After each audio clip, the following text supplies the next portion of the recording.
And if you see my reflection in the snow-covered hills. Hello everyone, in this video I would like you to present my analysis of the movie I'm Sam. This film is interesting to discuss because it raises an important social issue related to discrimination against people with intellectual disabilities, especially in the context of parenting and social trust.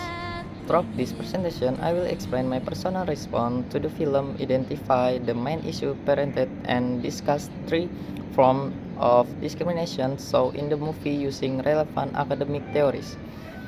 Personally, I find I'm Some to be an engaging film because it presents a complex social problem in a very down-to-earth and realistic way. What I appreciate most about the movie is how it portrays Sam Downson as a father whose identity is not reduced to his intellectual disability. In, Instead of dramatizing Sam's condition, in the film focuses on his everyday effort as a parent, such as maintaining routine, showing patience, and providing emotional consistency for his daughter Lucy. These small but meaningful actions make their relationship feel genuine and believable. As a viewer, I did not feel forced to sympathy with Sam. Instead, I was encouraged to understand him as a human being who genuinely loves and cares for his child.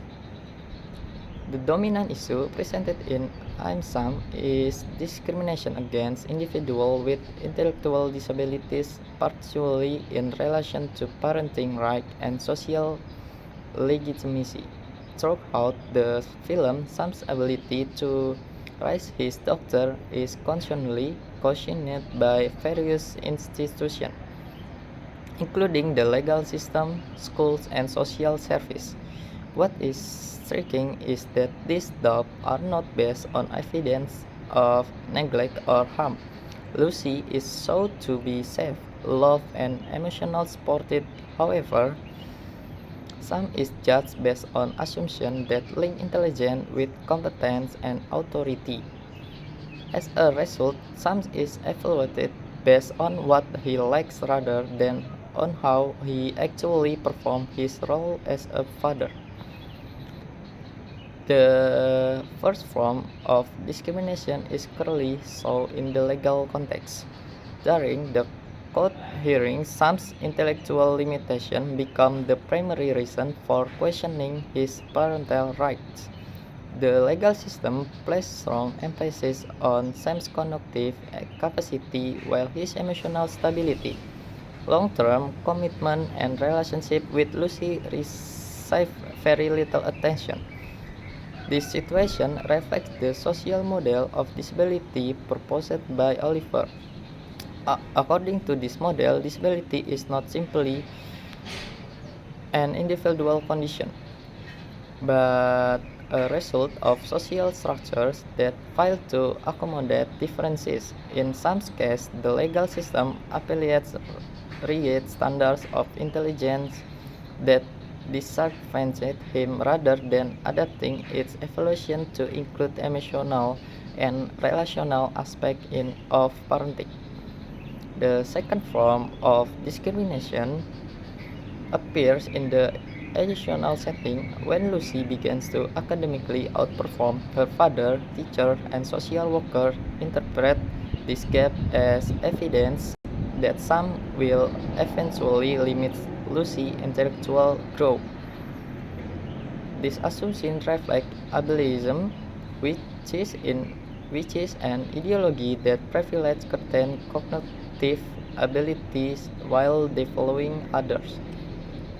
As discussed by Campbell, the education system treats academic superiority as a recruitment for parental authority, ignoring the importance of emotional guidance, encouragement, and moral support. This perspective fails to recognize that intellectual ability alone does not determine a parent's capacity to support a child's development. The third form of discrimination is visible in Sam's everyday social life. His personal discussions are constantly monitored, and his reliance on a support network is often seen as a weakness rather than a responsible choice. Sam is frequently treated as someone who cannot make independent decisions from a disability studies perspective. This reflects social stigma that equates independence with competence and views interdep- interdependence as failure. According to Shakespeare, such assumptions reinforce the idea that people with intellectual disabilities need supervision rather than trust. This kind of stigma limits autonomy and strengthens social inclusion, making it difficult for individuals like Sam to be fully accepted in society. In conclusion, I am Sam critics narrow definition of intelligence and competence that dominate legal, educational, and social systems. Through three interconnected forms of discrimination, the film demonstrated how institutional bias and social prejudice work together to marginalize individuals with intellectual disabilities. The movie promotes a more inclusive understanding of parenting and human potential, one that values emotional commitment, responsibility, and social support. By presenting Sam as a capable and loving father, I'm Sam encourages viewers to question how society defines worth and challenges institutions that include those who do not fit mainstream standards. Thank you for watching.